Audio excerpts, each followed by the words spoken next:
Welcome to Tales from the Golden Imp. I am Joe Craig, the Impish Skald. Last time the group set to leave the Dragon Roof Inn from an unusual location, Malhavoc and Slykin. This was a long displacement from the Dragon Tooth Mountains in Edius, a whole kingdom away. Captain Lahti also got her in with the underworld of Durg, but at what cost? Only time would tell. What will we learn in this episode of the Calmbringer Cycle? Welcome to Tales from the Golden Imp. Also, remember, if you like what you hear, please drop a like, comment, rating, or subscription. It helps grow the pod. Thank you very much.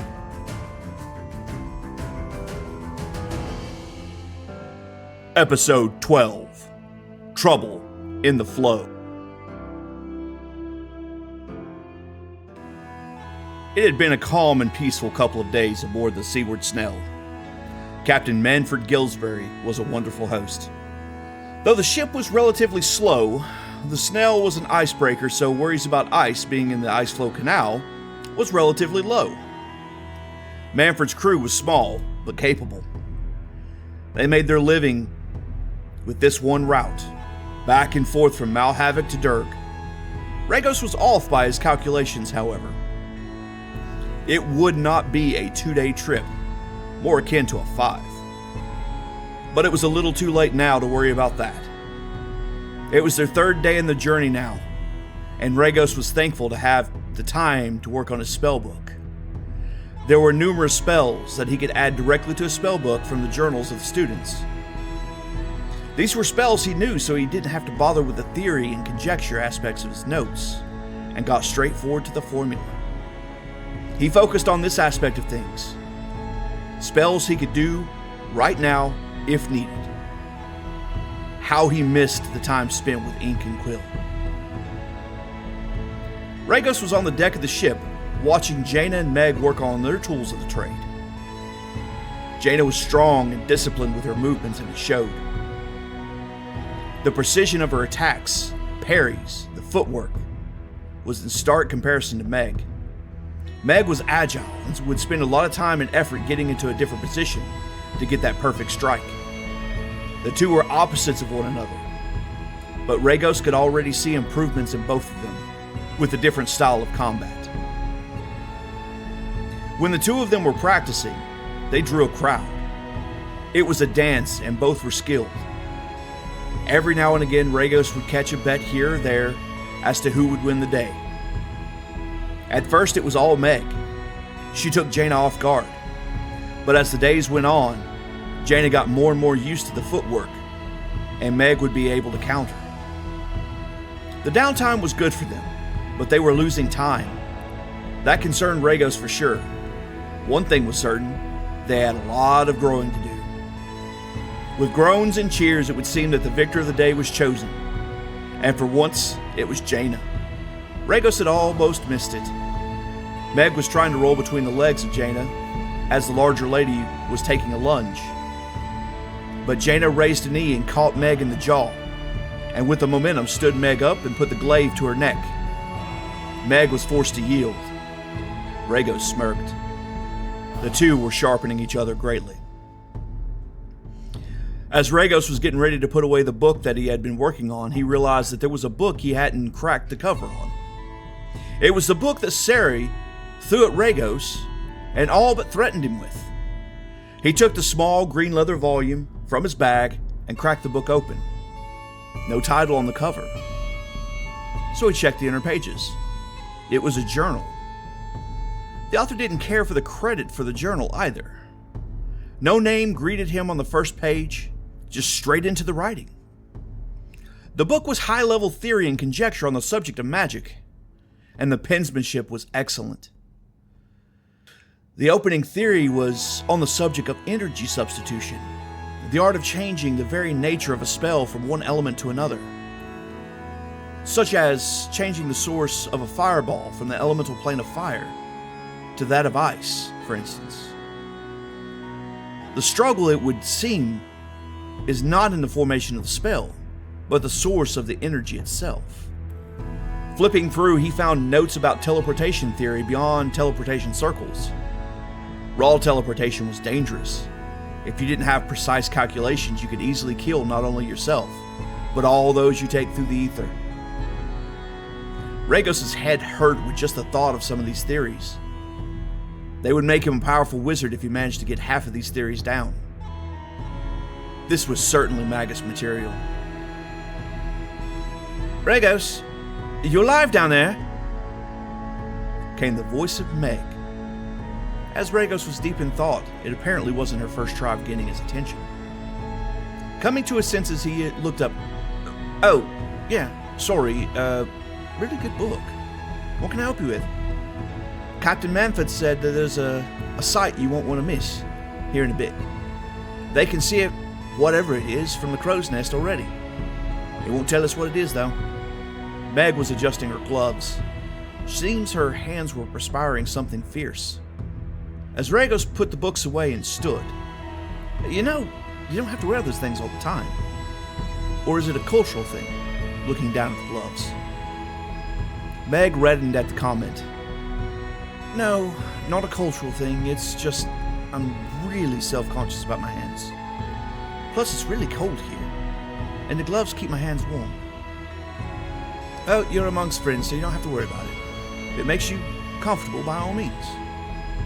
Let's see what well our good captain has for us today," Regos said with a smirk. Got a laugh out of Meg. They came over to Captain Manford Gillsby, who was perched at the bow of the ship. Manford was holding his tricorn hat behind his back. His long dreadlocks, having turned gray long ago, were tied into a large ponytail. As the three of them joined Captain Manford. "Ah, perfect timing. We got one of the largest lighthouses in all the regions here. It's the lighthouse at Griftelen. She's coming over the horizon now." No sooner than Captain Manford had said it, the fire was visible from the ship. It seemed like hours before the whole lighthouse was visible. The lighthouse fire was burning bright with amplifying lens to produce a greater source of light.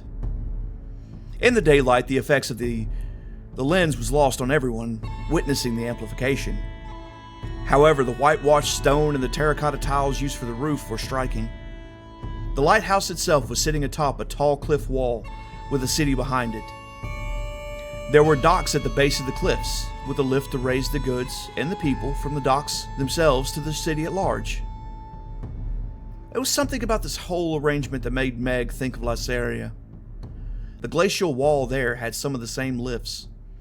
With a pang of homesickness, Meg looked on. Jaina stood in awe at the marvel in which she was watching, not seeing anything like these lifts before in her life. Through all this, though, the Seaward Snail trudged on.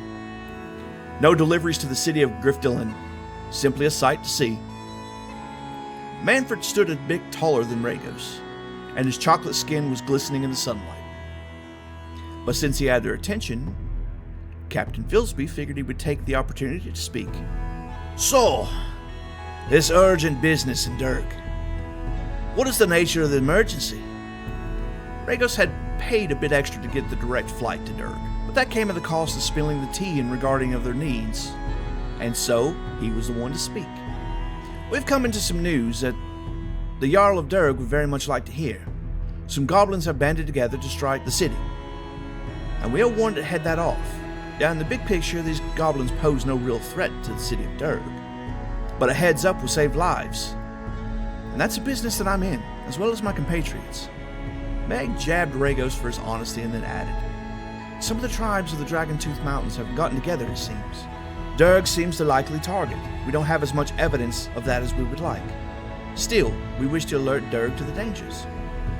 "I would expect such a charge from someone that follows the creeds of Hallis, more so than the two of you. Either way, the price is paid and service is delivered. It's simply a curiosity that I was seeking to have sated. Meant no harm, and I'm sure no harm will come from my questions," Manford retorted. "Your what's right isn't a religious ideal to me," Regos said while packing his pipe for another smoke. "Granted, it takes a lot to do the right thing sometimes." Manford gave a laugh. It was a deep, wide laugh, lined with a full set of pearly white teeth. "True enough there. Oh, to be young, again, eager to save something and fight for something other than a pocket full of coin for the next pint at the pub. It's been far too long for this old man. Manford was not the first captain of the Seaward Snail, just the latest one. The ship was getting long in the tooth, but it still held together well. Part of that was from the incredible crew that was very skilled at keeping the ship together and moving. You could see from the different colors of timbers here and there throughout the ship that a lot of work has happened to the snail. As Regos lit his pipe, "So, why'd you take us on so easily anyway? We barely haggled a price at all." Still with that wide smile. "Because your coin is good, and I like the feeling of you. It's something that Patrus would want me to do. You may not be the most religious person, but I sure am. You don't survive at sea as long as I have without seeing something that makes you believe that you need to do everything in your power to appease a god to keep you safe. Patrus is the god of the sea, and the sea is what feeds me. So it just made good sense. I don't understand why there are so many people on the sea that give Prin their loyalty. In my opinion, Prin will take your fortune just as soon as he gives you one." The religious talk brought Regos' thoughts back to the book he was reading. He wondered who wrote it, and why Sari insisted on giving it to Regos. He pondered on this a bit while smoking the pipe, and just like that, faded from the conversation. Meg and Jaina had taken over instead. He moved to the edge of the bow to take a look at the lighthouse and wondered how much taller it was from the Tower of Yedrix that he would not see on this trip. That was the biggest thing that Regos regretted about the help that Sari provided. The trip from White Harbor to Port Skara would have taken him by the would-be temple to Yedrix. It was the home that he built to do his private studies and experimentation. Since his death in godhood, the place had become a temple to Yedrix. The handwriting in the book was so elegant and precise for notes. The notes were methodical and spoke to a highly intelligent author. There was a lot to learn from the small journal. Regos was challenging his mind again, and it felt good. The thought made him smile. Jaina was talking to Manford when the subject of Regos came up. "Your friend, he daydream often." That's something that started a couple of days ago after we got his butt chewed by the owner of the Dragon Roof Inn. Told him to pull his head out of his rear end and start doing what he's supposed to be doing instead of playing with the tasks. Had a really good impact on him. He's been in thought a lot more since. Granted, the pipe smoking typically accompanies his contemplation, but now he's a bit more distant with those contemplations. Jaina was sharpening her glaive while watching Regos. She managed to get one of the crew to help her with a shave and trim with her hair. The sides and back of her head would grow back after a week or so, but it was the most effective to get her hair back the way she liked it. The top was nice and short now as well. Manford's tone lowered to a serious one. "Well, if someone had that level of impact on him, he must have been coping with something hard for a while now. To be honest, he reminds me of my youngest son. He's set off to be a wizard now. The boy was always thinking. He really wants to use magic to help the world. I suspect a lot of wizards start off that way. I just hope he keeps that spark. Your friend has that spark. I think all of you do. But he's avoided it for a while. Too much of a time in the world can jade you. The lot of you will change the world if you can keep on the right track. I'll pray to Patrus that the currents guide you." Jaina smiled at the old man. "Thank you for that. It's odd to me to have someone pray for me. Normally I'm the one doing the praying for someone else. Well, here's to a good prayer." Jaina raised her water skin and took a big drink. The three of them shared a laugh.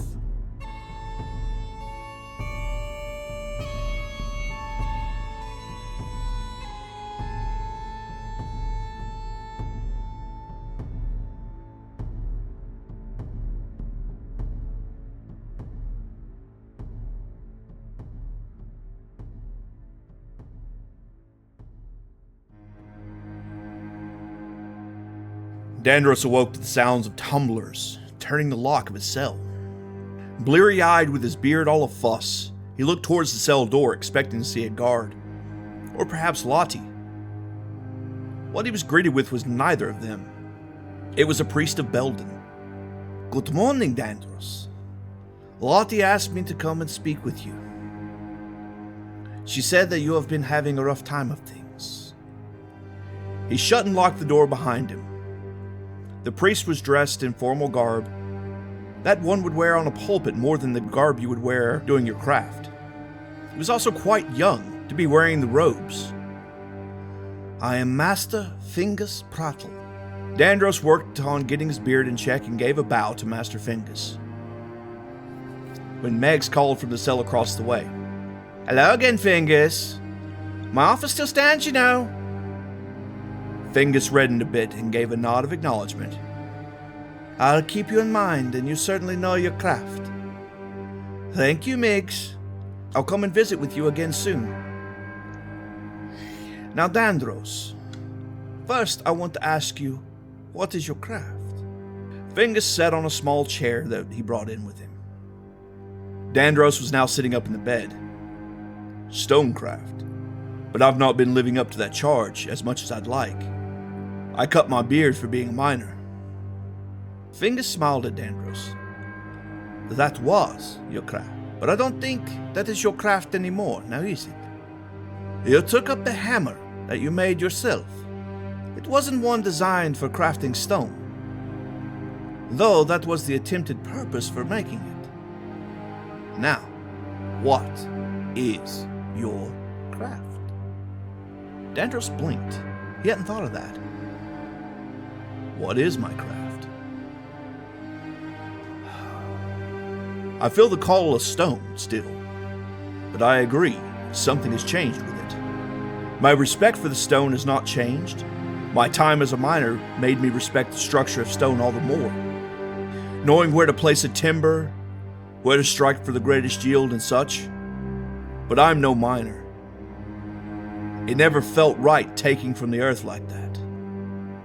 I understand why it needs to be done, but it wasn't for my hands. I took up my hammer to set a wrong right, to finish a job that was started and left unfinished. But how do you put words to that?" With the same calm smile from behind the blonde beard. "How indeed? When I spoke to Lahti, she had good things to say about you.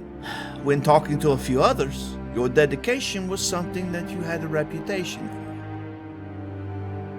The Jarl is no longer in town. His wife sets court and knows how stubborn her husband can get.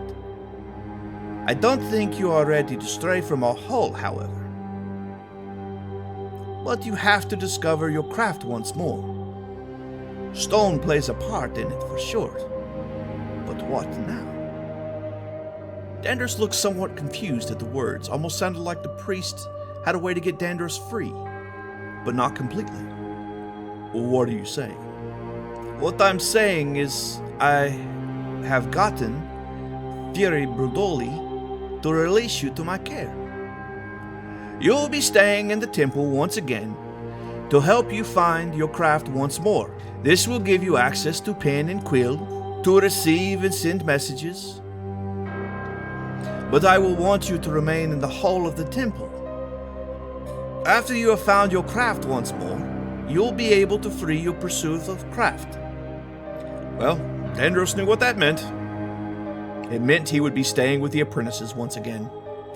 It meant time. It meant focused time on study and practicing his faith, which he agreed he needed. But that meant he would still be limited in what he could do to help the city of Durg. It gave him more freedom, however, so it was a step in the right direction. "Thank you. I know it's what I need right now. Not what I need to do, but what I need. I have felt lost for some time. The world is so chaotic, and focusing on craft is hard sometimes. I chose stone and was sent to a place where I could work stone. but there was no market for it. The lack of coin drove me to the mines. Now I feel as if I have to save Calidria, if from the depths of my bones. But I don't have a clue as to how to do it. I know I need my faith, and through that, answers will come. But Durg is in danger. I don't know how to stop what is coming. I need an ear of someone that will listen to the threat that is coming. It's how I ended up here in the first place. Can you help with that? Again, with the same smile. I can help with that, but in due time. Wheels are in motion for that aid. Lahti expressed much of the same when she came to me. I have had a conversation in regards to this as well. But I am here to focus on you, and you need to focus on Lord Beldon. My craft is to shape priests, to mold them to the very best that they can be. You have been put in my charge, and so you are my clay on my potter's wheel. Together, we will make Beldon even more proud of you and what you have accomplished. Your head is in the right place, your heart is in the right place. More importantly, your body is in the right place. We can make this work. So what say you? Are you ready to sculpt the hardest of stones? With a huff. I believe I am. I think a bath would be in the works before you want me around the other apprentices. Cleanliness isn't ideal down here. With a laugh. A bath first, indeed.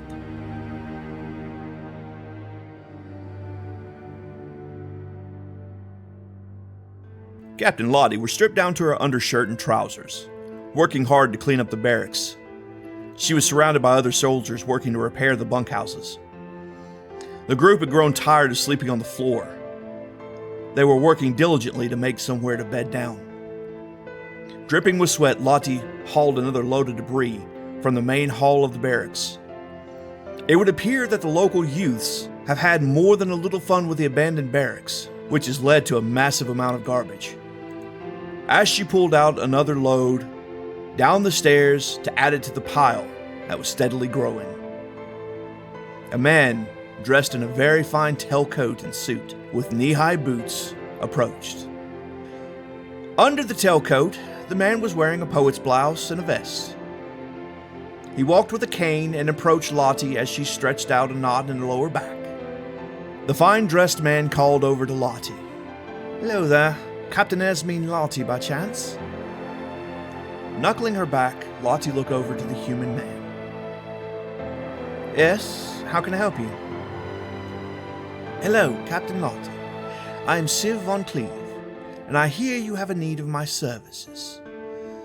Most unusual that a foreign military would be working so hard to repair a barracks that the local military has left to ruin. But that is beside the point. The point is, how may I be of service to you, my dear?" Sif stood at a loose attention while speaking. The formality of Sif was a little off-putting for Lahti. Lahti was not surprised all in all by the visit.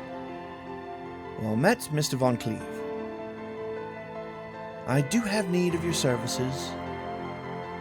They may be a little unorthodox, but I'm looking for ways to smuggle in a few hundred people in or out of the industrial sector. Ideally something that connects to the road just beyond the gates up here. My motives are not to the detriment of Durg, quite frankly the opposite of that.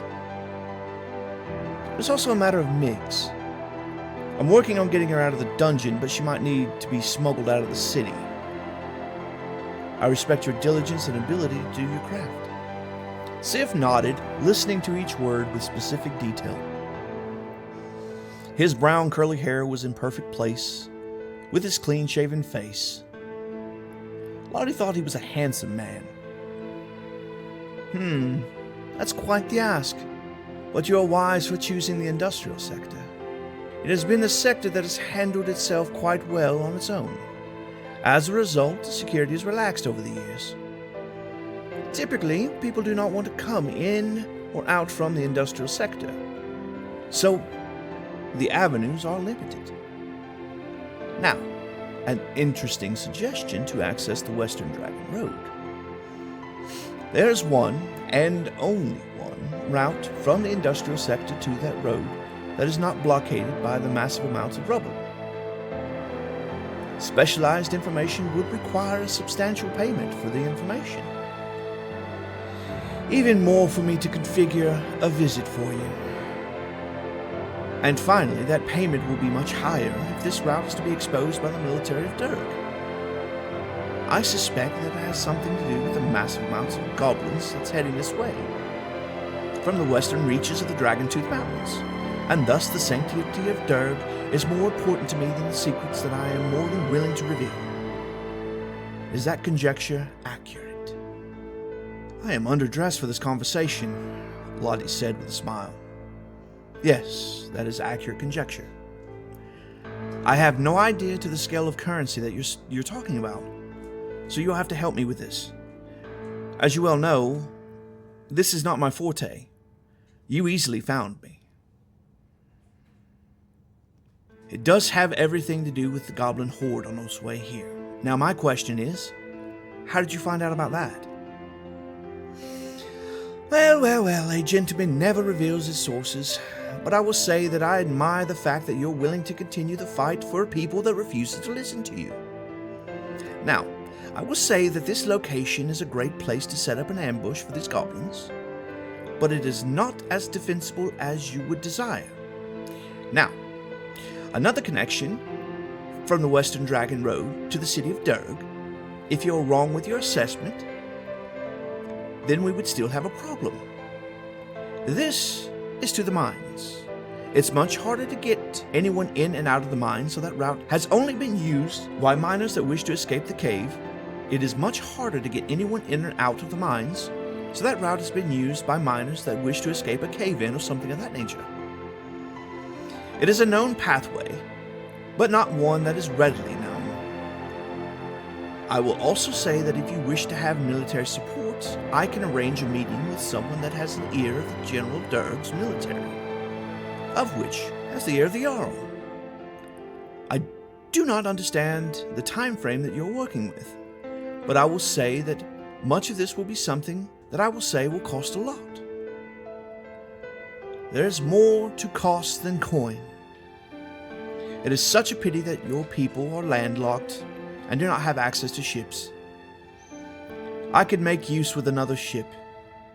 In the interim, I will take coin and a major favor.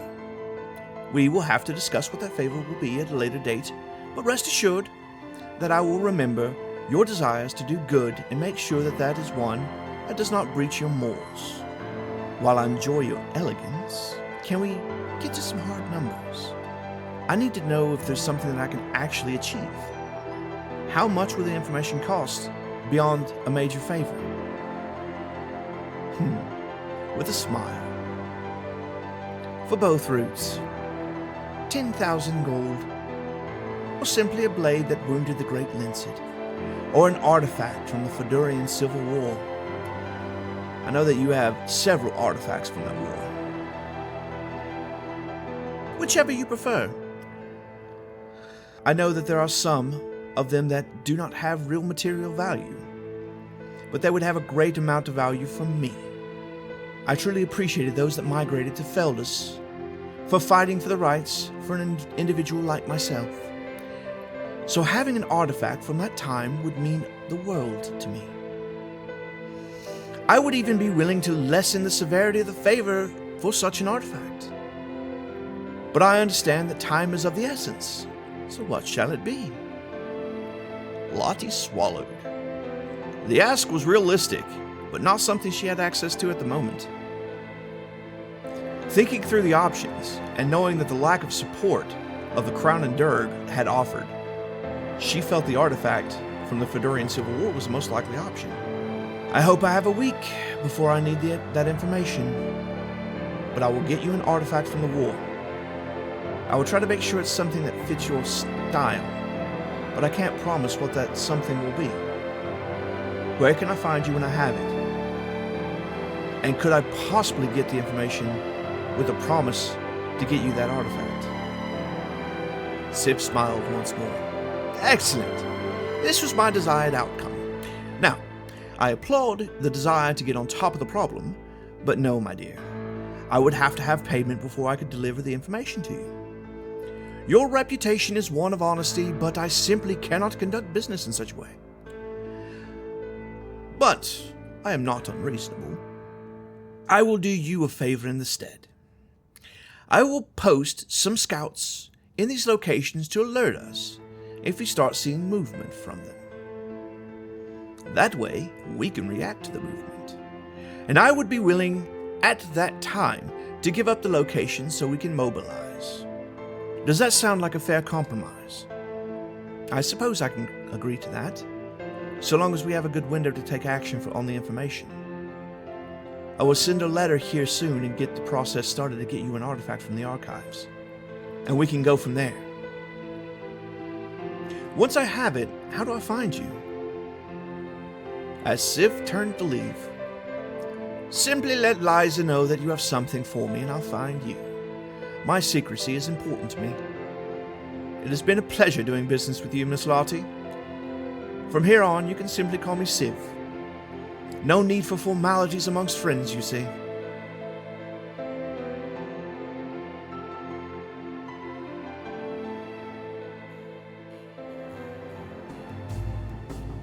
Regos was on the deck of the Seaward Snail, watching the sea in deep thought.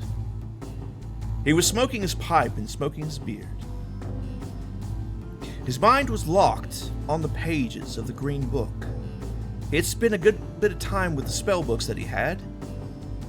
He was tired of copying spells into his spell book at this point.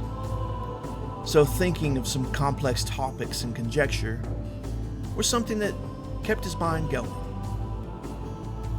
Fighting a headache, Regos pondered. Regos wondered who wrote the Green Book. It was useless to try to figure out, but there was something about the book. Some of the phrasing and such was familiar to him. He knew he read excerpts from the author before. It was that familiar. While he was looking out over the railing, even though his mind was drifting, something caught his eye. There was a ship that seemed to be on an interception course with the snail. He continued to watch, but actively now. Finishing his pipe, he looked around to see if anyone else had noticed it. The moon was nearly full in the sky, so it was easy to see the ship. He had noticed that there were more people on the deck than he was used to. They were armed as well, most of them with boarding axes and shields very close by. With that, Regos decided it would be more useful to wake Meg and Jaina. They would be asleep at least. Honestly, he should be as well. But his brain would just not shut off. He wanted to keep a clear head, so he stayed away from the drink that was floating around. He slipped below deck, and that's where a lot of activity was happening. Most of the crew was awake and ready to deal with this raiding crew, from the looks of it. Captain Manford was down here organizing his men. Glad to see we were prepared. I'm heading to wake Meg and Jaina to have them ready. It looks like there's a ship on intercept. Is that a normal occurrence here? With a laugh, Captain Manford patted Regos on the back. Some of these sea rats never learn. You don't hit the snail. I'm glad to see you're willing to uphold your bargain without asking. We probably have about 20 minutes before the ship is close enough to intercept, so get ready. Regos nodded and headed up to the bow of the ship where the hammocks were located. As he reached the hammocks, he found that Jaina was already awake. But Meg, she was out cold. Left glove still on, but the right one was on the floor. Regos pondered at that for a moment, and then Jaina interrupted his musings. We have trouble. Sorry, yes, it looks like we have some trouble. A ship is on intercept with the snail. The crew is ready for a fight, and it looks like our services will be needed. Regos said while moving over to wake up Meg. Meg, darling, time to get to work. Looks like there's gonna be some trouble. Meg's eyes snapped open at the touch of Regos to her foot. Before she knew it, she had a kukri in hand. Oh, it's you. What do you say? Jaina interrupted. Time to go to work. We have trouble on the wind. How far out, Regos? Oh, Captain Manford said about 20 minutes. I think he's right, but how did you know? Regos asked Jaina while getting his sword and short bow ready. Jaina looked distant for a moment. There's something on that ship that woke me. I don't know what that something was, but I certainly didn't like it. I think the captain needs to be on guard. Oh, he is, but you felt something on the ship. Well, I've got time. Let me see what I can learn. With that, Regos opened one of his spellbooks and started drawing up the symbols on the floor of the ship, following the formula to perform a scrying ritual. All in all, it took him about 10 minutes before his eyes rolled in the back of his head, and his vision was transported to the other ship. On deck, he saw humans, goblins, and some feathered woman with wings, a harpy perhaps. He also saw a familiar face aboard that ship. Regos saw the face of the captain of the very ship that he found his way to Malatin by. The captain of the Pyro's Call. He also saw one last thing. Around the neck of an armored man was a dragon head pendant of Calisto. The dragon head pendant is a dragon's face with a gauntlet held in its mouth. The man was also wearing a purple and black cape with his plate mail. His helm that he wore had a slotted visor that resembled a nearly closed mouth of a dragon. He could barely see the man's face within. Scrying below deck, he saw a map with ships forming a blockade. It would appear this hasn't come to fruition yet. He tried to take a look deeper into the ship, but something was blocking his scrying. Scrying was never Regos' strong suit. Snapping back to the present, shaking his head. Huh, this is bad. There is what looks like a WarPriest of Calisto on board that ship. So plans to blockade this route. Moreover, that ship is the Pyro's Call, a ship that I rode on coming to Aeternitas. They're armed and ready for a fight. By the time Regos had finished the ritual, Jaina had donned her armor and was kneeling and praying to Hallis. Something inside her told her that Regos was right about the follower of Calisto. She would have to take on this foe, and she was praying for a blessing for the ship and the crew, and a personal blessing to herself as she went into battle with someone who did not value life. Meg was also up and fully ready to grow, stretching out the kinks from the hammock. She had her khopesh ready and was applying an oil to her kukri. These people do not come to take goods. They come to take lives, I fear. I heard rumors about the Pyro's Call, and none of them were good. I think the captain is right to be prepared. Let us not go above deck until the crew spilled out so we can pick our targets well. Regos, I hope you have some spells ready to help us escape. We may need them. Darling, I've got more than a few spells at my disposal now. We will get out of this one, but I hope that we come out unscathed. Doubt that's a possibility, but I'm about to go above deck and give it a go if the captain permits. I've got a weird feeling that this crew is itching for a fight. Regos cleared up the chalk on the floor and his ritual components. He took a sip from the flask from his inner pocket of his coat that he wore. Well, here goes nothing. Wish me luck, ladies.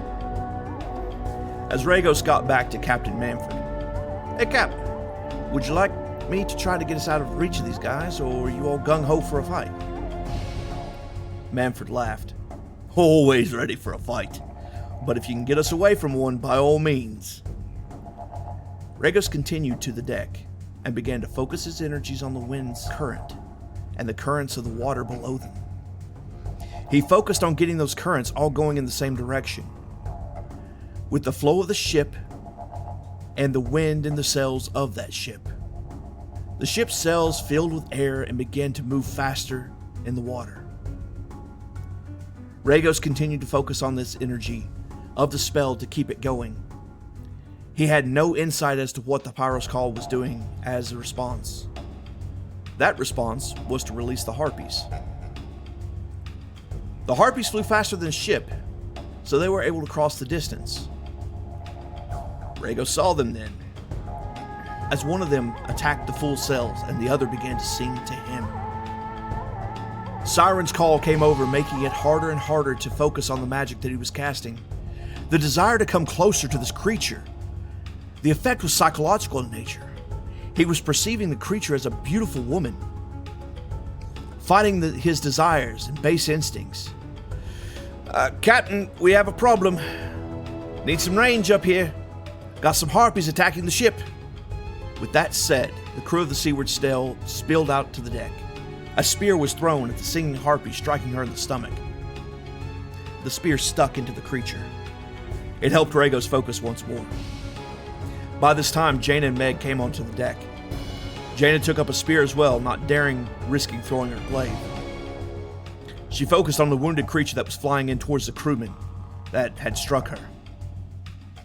The harpy grabbed a hold of the crewman, and about that time Jaina threw the spear. No sooner than when the crewman's feet left the deck of the ship, the spear struck, spinning the beast. The mark was a little off as it missed her heart, that Jaina was aiming for, or the heart was not located where she aimed. Spinning, the thing threw the crewman. He was sent flying towards the edge of the ship and caught the railing in the ribs, but seemed to be okay. As this thing changed its mark to Jaina, she told Meg to get ready. Apparently, the women had a plan for deal with this thing. Just as the creature got close to Jaina, she dropped, rolling forward in full plate armor, not gracefully, but she managed it. And Meg leaped into the air, Kopesh in hand, slicing the beast in two. That was one of the two taken care of. The sail of the ship had 2 large tears in it now, and a few spears, but the harpy was still focused on the sails. A loud whistling sound was heard from the Pyros Call, and the beast stopped its attack and began to return. She began to sing her siren song. This call took hold of a few crew members that attempted to walk off the ship and ended up in the water.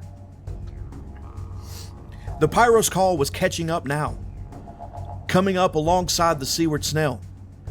The crew was readying grappling hooks and supporting planks. The harpy perched on the front of the Pyros Call and continued to sing.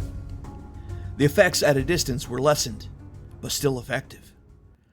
Several crew members were taken by the singing, but others managed to catch them before they followed the others and walking off the ship to get to the creature.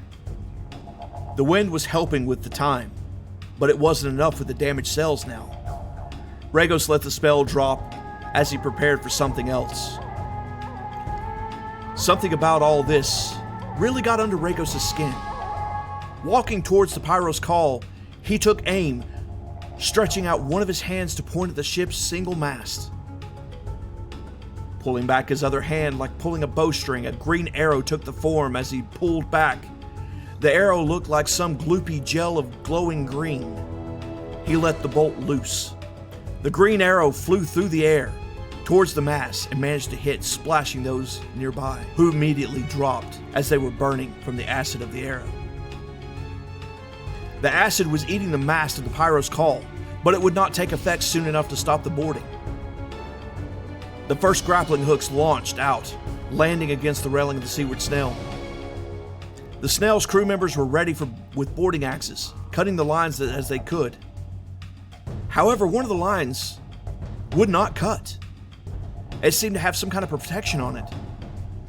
The crew of the Pyros Call was pulling on the rope, moving the ship closer and closer to the Seaward Snail. Arrow fire was also launched from the Pyros Call. Spears were the answer from the Snail. The first bodies dropped to the decks of the ships. The boarding planks went up, and the battle went into full swing in a matter of seconds. Regos was using his arrow spell to attack groups of archers that remained back on the Pyros Call. Cutting his way through the masses with a warhammer and a shield was the WarPriest of Calisto. That's when Jaina held up her glaive and shouted, "You shall harm none, so long as my heart beats in my chest. I denounce you, follower of Calisto, and I challenge you." With a laugh, the 8-foot-tall brute of a man chuckled with a, "I accept, follower of Hallis. Prepare to defend your own life as I snuff it out." The two combatants met on the deck of the Snail and began their deadly dance. Meg was spinning and twirling in combat like a dervish, Kopesh severing several limbs on strikes. She was making quite the mess. Kalizar took his warhammer and moved to get inside Jaina's reach, avoiding the downward swing of the glaive. Stepping in, he struck her square in the ribs, which Jaina caught him with the handle of the glaive as a reflex. Jaina stabbed at the man as he came in on her. The strike found purchase, but not enough to dissuade the man from another strike. This time, Kalizar struck the left arm at Jaina. Her arm went numb for a moment. Jaina rolled out of the way of a stomp that was aiming for her dominant hand. She climbed to her feet, and she swung again. The blow blocked by the shield with the painted skull of a dragon on it. Upon impact, Kalizar pushed forward to try to throw her off balance, but Jaina used this momentum to reel back and snap forward with a powerful downward strike, knocking the shield from Kalizar's hand. She followed through with a strike to his knee, which he answered with a gauntlet to the faceplate of Jaina's helm. The punch made Jaina stumble enough for Kalizar to get another clean strike with a warhammer to her shoulder. Luckily, it was her left shoulder, but that forced her to start using her glaive with one hand. Focusing on her love for Hallis and her desire to spare lives of the crew, Jaina concentrated on one powerful blow. As she swung the glaive, the blade was glowing. The strike missed, but the energy from it did not. As the blade swung wide, the energy leaped from the blade and slammed into the chest of Kalizar, knocking him prone. But he used that momentum to begin to roll to his feet. Jaina leaped in with the glaive, attempting to capitalize on this momentary weakness, when she saw the warhammer glowing all too late. With a backhand swing, using her momentum and the lunge forward, Kalizar caught Jaina with a powerful strike, sending glaive one direction and Jaina falling in another. Blood was visible from the vents in her helm's mask. Jaina wasn't moving. Kalizar approached to finish the job when Meg rolled between his legs, sliced the right leg with her kukri, putting herself between him and Jaina. A gout of blood flew out of the back of the leg of Kalizar. As she took a defensive stance, she shouted for Regos. Not a second later, there was a green blast of acid that had struck Kalizar in the head. To get the acid off of him, he had to shed his helmet, which he cast to the side. This revealed his dark red scaled face. Small spikes had been implanted below the skin of his cheeks. His teeth were sharp, and his orange eyes were set on murder. He rolled his warhammer in his hands and bounced in on Meg, taking 3 swings at her. As she danced around him like a child, he couldn't catch her. An arcane bolt of energy slammed into him as Regos moved to a better angle. Someone from the Pyro's call shouted up to him, "Where are you going, wizard? We need some play." It was a vile-looking human with greasy black hair, missing a couple of teeth with a twisted-looking dagger that only a goblin could love. The man was climbing up to where Regos was perched. Meg parried one close swing by Kalizar. As she swung in with her kukri, oil glistening on the blade as she slammed it into his side. Blood now running down his leg and his side. He growled with anger. Then he opened his mouth as 2 streams of liquid flew towards Meg. They collided in front of her, which caused the liquid to combust. Meg dropped on sheer instinct, and she could smell the smell of burnt hair. What Meg didn't see was Kalizar follow that breath with an overhead swing of the warhammer. The warhammer came down, and just At the last second, the hammer was about to make contact with Meg's head. A golden light struck Kalizar as Jaina was rising once more. The hammer struck mere inches from Meg's unprotected head. Kalizar spun as the warhammer fell from his grasp. He managed to pick up Jaina's glaive. He favored his side where the kukri had landed. He staggered to the side and blinked, trying to focus his vision. Jaina slowly rose to her feet, taking up Kalizar's shield. As Kalizar focused, he lunged forward with the glaive.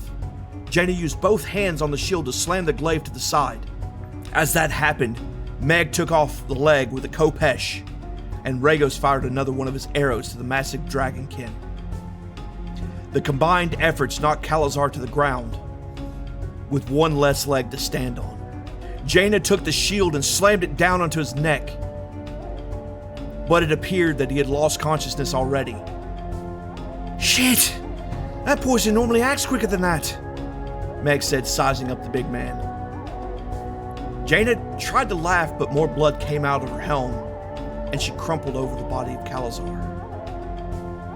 While they were fighting, the crew of the Seaward Snail managed to fight off the crew of the Pyro's Call, and killed the other harpy all the while. Battered and wounded, the Seaward Snail was free once more. The Pyro's Call was licking her wounds as well, and would need a new mast. Without oars, it was likely that the ship would be stranded without a mast. Jaina was hurt in a bad way. Pulling her helmet off, her face was covered in blood as she was coughing. Her breastplate was badly dented around the ribs. She likely had some broken ribs. Meg and Regos worked on getting the armor off. Regos listened to her lung the best he could and didn't hear any gurgling sounds or anything like that, but she had several severely broken ribs. They stripped the armor from her and got her to a hammock. With the fight over, Jaina's adrenaline dropped, and with it went her consciousness. And so she slept.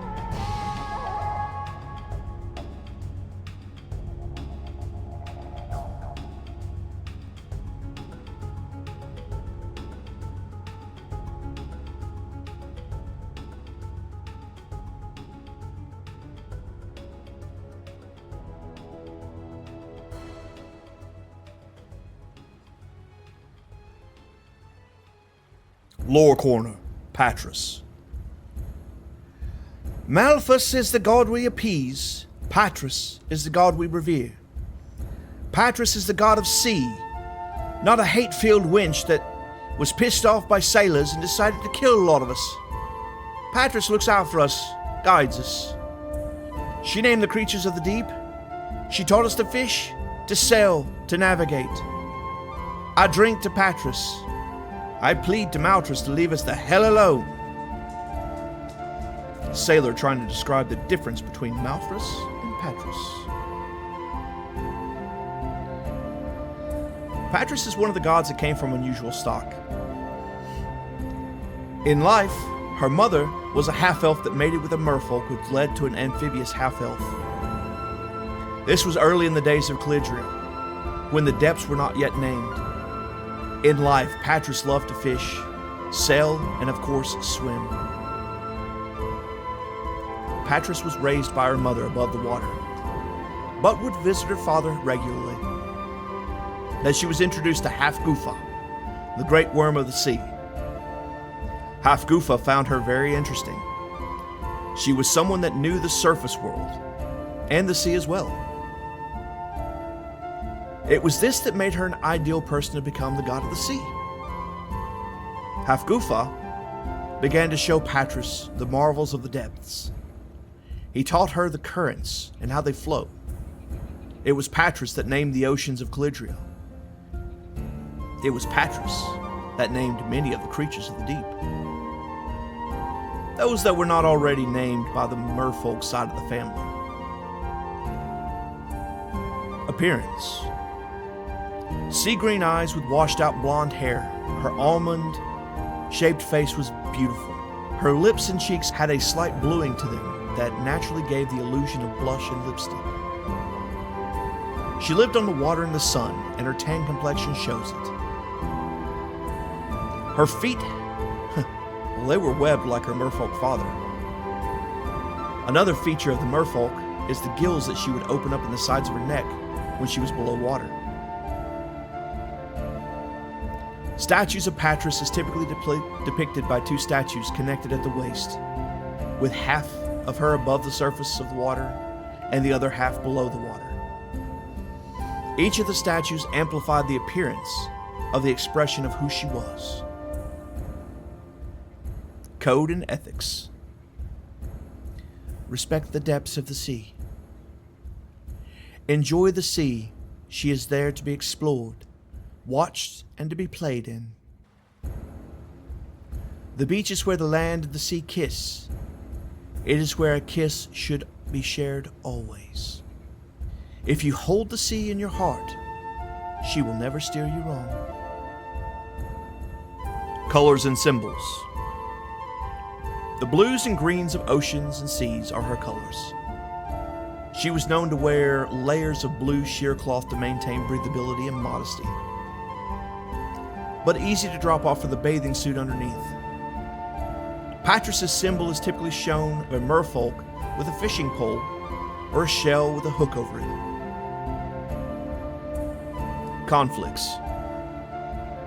With multiple gods of the sea, many followers put the three at odds with one another. However, there are three faces of the sea. Some of the oldest temples that honor the three goddesses of the sea depicts them in a single statue of the three. Malfrus showing anger and ferocity, Patrus with a smile of complacency and peace, and Clis showing distant and mysterious. There isn't a true conflict between the three, but they do have their disagreements. The followers have more complaints from one another.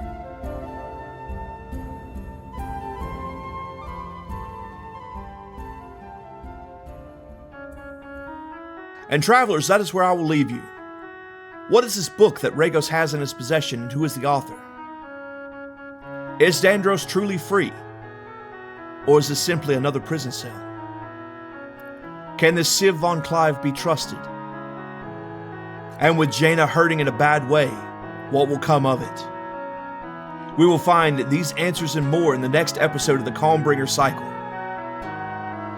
I want to thank Adrian von Ziegler for the privilege to use his music to make the story all that much better. For this month, travelers, I have made clear mushroom soup. Think of that soup that you get at a hibachi place before the cook gets going. You can find this recipe up on patreon.com already. With that said, I want to thank you for listening, and if you wish to support the podcast, a rating where you find the podcast would mean a lot, or a simple thumbs up in the YouTube space, or a subscription if you really like it. If you want to support a bit more and get the recipes of Kalizar in your kitchen, as well as additional lore content, please support me on Patreon. That's patreon.com/goldenimpin. Signing up will give you access to our Discord server. I'm building a great community over there. Won't you join us? But I can only do that with you. So won't you join us and join the conversation? If you want to follow me outside the podcast space, you can find me on Blue Sky at Impish Scald. I am Joe Craig, the Impish Scald. Thank you for listening, and remember, you've been scalded.